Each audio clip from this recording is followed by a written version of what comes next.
Good morning बच्चों। आज ये थर्मोडायनेमिक्स का 5th सेशन है। इसमें जो टॉपिक्स मैं इंक्लूड करूँगी वो है मैक्सिमम वर्क एंड रिवर्सिबिलिटी, यानी कि अधिकतम कार्य तथा उत्क्रमणीयता, और दूसरा है इरिवर्सिबल तथा रिवर्सिबल ट्रांसफॉर्मेशन। तो सबसे पहले देखते हैं कि मैक्सिमम वर्क एंड रिवर्सिबिलिटी, यानी कि जो अधिकतम कार्य या मैक्सिमम कार्य कब होता है, सिस्टम अधिकतम कार्य कब करता है। तो आपने टॉपिक का नाम देखा मैक्सिमम वर्क एंड रिवर्सिबिलिटी। इसका मतलब है कि जो सिस्टम अधिकतम कार्य उत्क्रमणीय अवस्था में करता है, जब वो रिवर्सिबल काम करता है तब वो मैक्सिमम वर्क करता है। अब इसको आप देखिए कि किस तरह से हम इसे प्रूफ करते हैं। तो देखो, जब गैस, आपको फॉर्मूला मालूम है कि work done by the system, यानी कि जब प्रसार हो रहा होता है तो सिस्टम जो कार्य करता है वो इज इक्वल टू होता है P external into delta V। तो इसका मतलब ये हुआ कि जो कार्य है W वो P एक्सटर्नल के प्रोपोर्शनल है, या हम कहें W is proportional to PA। अब हम देखें कि ये दाब, यानी कि जो PA है, वो डिफरेंट कंडीशन हम देखते हैं कि जो PA की डिफरेंट वैल्यू रख कर देखते हैं कि प्रसार कार्य या W की वैल्यू क्या होती है, और फिर हम निकालते हैं कि W मैक्सिमम कब होगा। तो देखो, यदि मान लीजिए कि PA की वैल्यू 0 है। अब यदि अप्लाइड प्रेशर 0 हो गया तो आपको मालूम है कि यदि PA का मान 0 हो गया, फॉर्मूले में देखो W इज इक्वल टू है P external into delta V। तो यदि PA का मान 0 तो W भी 0 हो गया, तो ये तो अधिकतम कार्य नहीं हुआ।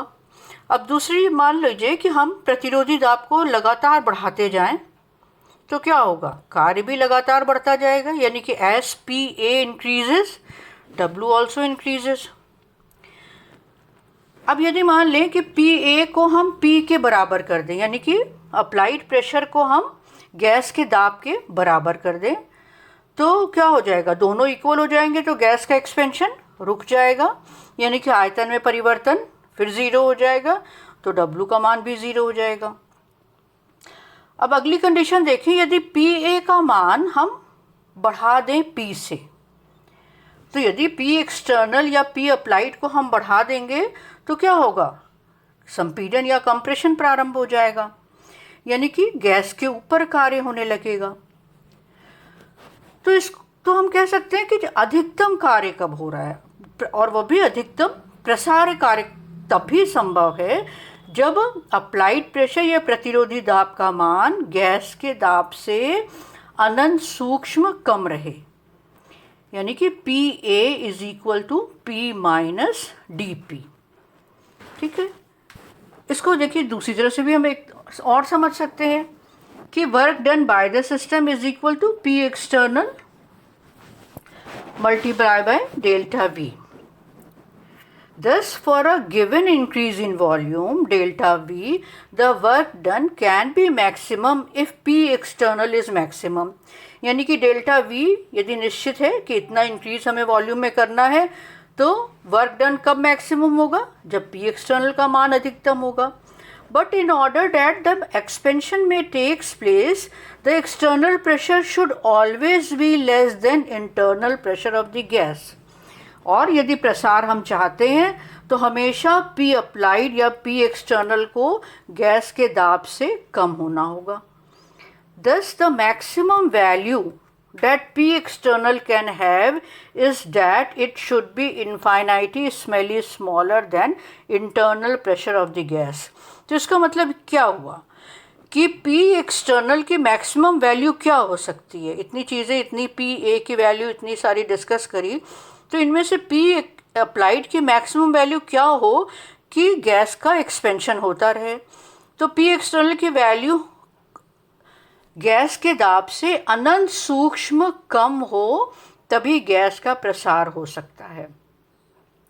और ये कंडीशन आपको मालूम है कि रिवर्सिबल प्रोसेस की कंडीशन है। कौन सी कंडीशन, यदि PA is equal to P minus DP है, तो ये रिवर्सिबल प्रोसेस की कंडीशन है। अतः मैक्सिमम वर्क जो होगा वो तभी संभव होगा जबकि हम प्रोसेस को रिवर्सिबल रूप में कराएं. Hence the maximum work is done in a process only if it is carried out under reversible condition.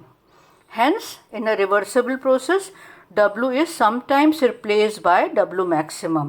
और इसीलिए उत्क्रमणीय प्रोसेस में हम W रिवर्सिबल की जगह W मैक्सिमम भी यूज़ करते हैं.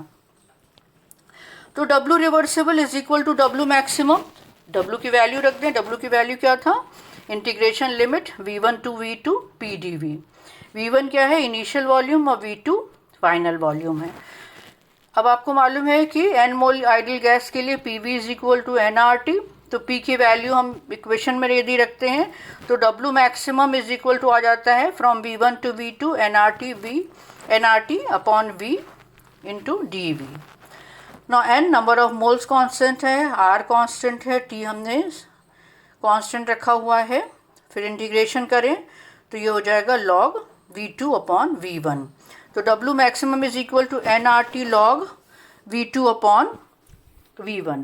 यदि log बेस 10 में चेंज कर देते हैं तो ये हमें मिल जाएगा W maximum is equal to 2.303 nRT log V2 upon V1. ना हमें मालूम है P1 V1 is equal to P2 V2.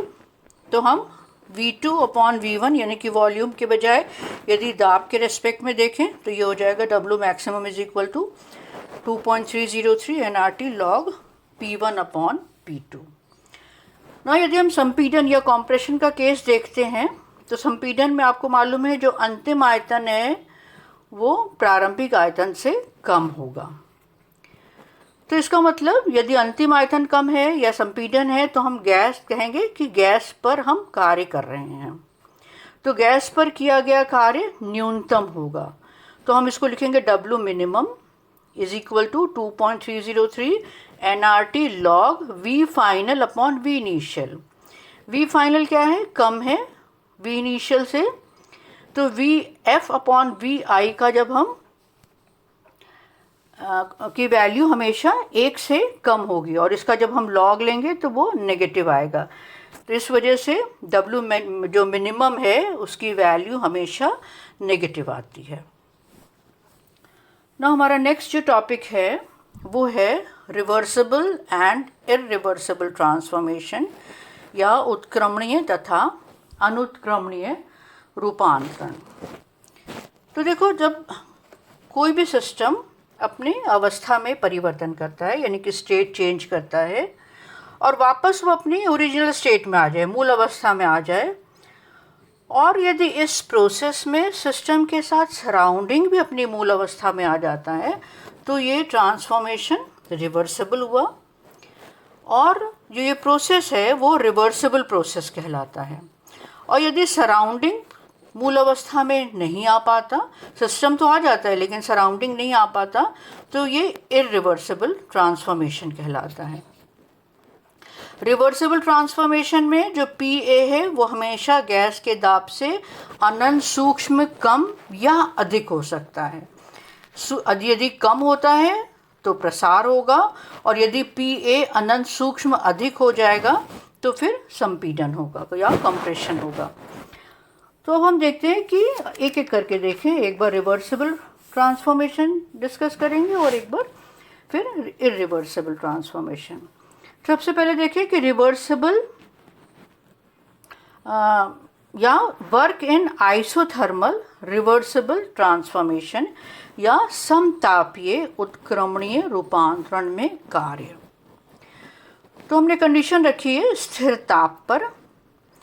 Gas को हम एक्सपेंड करते हैं पहले V1 से V2 तक और फिर इन्हीं सिचुएशंस में गैस को वापस अपनी मूल अवस्था में लाते हैं यानी कि वॉल्यूम V2 से V1 करते हैं.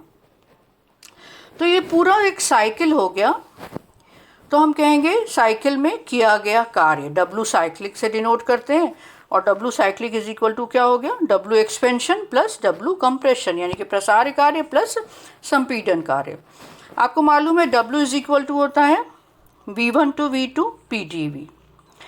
Now W expansion is equal to क्या हो जाएगा, इनिशियल वॉल्यूम V1 रहेगा, फाइनल वॉल्यूम V2, तो इंटीग्रेशन लिमिट हो जाएगा V1 टू V2 PdV। और डब्ल्यू कंप्रेशन क्या हो जाएगा, वहाँ पर इनिशियल वॉल्यूम V2 है और फाइनल वॉल्यूम V1 और PdV, तो दोनों की वैल्यू रख देंगे, तो W cyclic is equal to V1 to V2 PdV plus integration limit V2 to V1 PdV। यदि हम बीच का साइन चेंज कर दें तो इंटीग्रेशन लिमिट जो कि V2 से V1 था वो V1 से V2 हो जाएगा। तो देखिए दोनों W cyclic is equal to V1 to V2 PdV minus V1 to V2 PdV, यानी कि W cyclic is equal to 0 आ जाता है, यानी कि चक्रीय जो ये रूपांतरण हुआ उसमें किया गया कार्य 0 के बराबर हो गया। तो ये वो तो था आपका उत्क्रमणीय ट्रांसफॉर्मेशन। नाउ समतापीय जो अनुत्क्रमणीय रूपांतरण में कार्य, यानी कि work in isothermal irreversible transformation. तो ये स्थिर ताप है, गैस को हम एक्सपेंड करते हैं P1 V1 से P2 V2 तक। अब प्रतिरोधी दाब यहाँ पर क्या होगा, जब हम एक्सपेंड कर रहे हैं P1 V1 से P2 V2, तो प्रतिरोधी दाब आपको बताया है जो अंतिम दाब होता है, यानी कि PA is equal to P2। अब हम उसको वापस मूल अवस्था में ओरिजिनल स्टेट में कंप्रेस करेंगे, यानी कि P2 V2 से सिस्टम को हम P1 V1 तक लेकर आए, संपीड़न कराया। अब यहाँ पर अंतिम दाब हो गया P1, तो PA is equal to P1। ना अगेन फिर वैसे ही कि W ये साइक्लिक हो गया, W cyclic is equal to W expansion plus W compression. तो W एक्सपेंशन क्या होगा, integration limit initial volume V1 final volume V2, P जो की वैल्यू PA की जो वैल्यू वो P2 है, तो P2 dV इंटीग्रेशन P2 बाहर ले लें हम इंटीग्रेशन लिमिट के, क्योंकि P2 अंतिम दाब है, और फिर V2 माइनस V1, यानी कि W expansion is equal to P2 V2 minus V1। Same उसी से W compression is equal to integration limit में यहाँ पर initial volume V2 final volume V1, जो PA यानी कि जो एक्सटर्नल प्रेशर है वो P1 के बराबर है, और dV इसको सॉल्व करेंगे तो ये आ जाएगा P1 V1 माइनस V2। ना W साइक्लिक में दोनों की वैल्यू रख दें, यानी कि W expansion plus W compression की वैल्यू को रख देते हैं, तो ये आ जाएगा P2 V2 minus V1 plus P1 V1 minus V2। अब ये बीच का जो पॉजिटिव साइन है उसको यदि हम नेगेटिव कर दें तो ब्रैकेट के अंदर V1 माइनस V2 की जगह हम लिख सकते हैं V2 माइनस V1। अब ये देखिए दोनों जगह V2 माइनस V1 है, उसको हम कॉमन ले लेते हैं, तो एक ब्रैकेट में आ जाएगा V2 माइनस V1, दूसरे ब्रैकेट में आ जाएगा P2 माइनस P1। अब देखो ये छोटा सा ग्राफ बना रखा है P तथा V के बीच में, आपको यहाँ से दिख रहा है कि वॉल्यूम V2 V1 से ज़्यादा है, तो इसका मतलब V2 माइनस V1 तो पॉजिटिव हो गया, और जो P2 है वो कम है P1 से, इसका मतलब P2 माइनस P1 नेगेटिव हो गया। तो इसका मतलब जो W साइक्लिक की वैल्यू नेगेटिव आ गई। तो इसको हम इस तरह से कंक्लूड कर सकते हैं कि इस पूरे चक्र में सराउंडिंग द्वारा सिस्टम के ऊपर कार्य किया जा रहा है। इस प्रकार सिस्टम तो अपने ओरिजिनल स्टेट या मूल अवस्था में आ जाता है, परंतु सराउंडिंग नहीं आ पाता, इसलिए ये साइक्लिक ट्रांसफॉर्मेशन इरिवर्सिबल हुआ। तो आज यहीं तक, नेक्स्ट लेक्चर में इसके आगे कंटिन्यू करेंगे।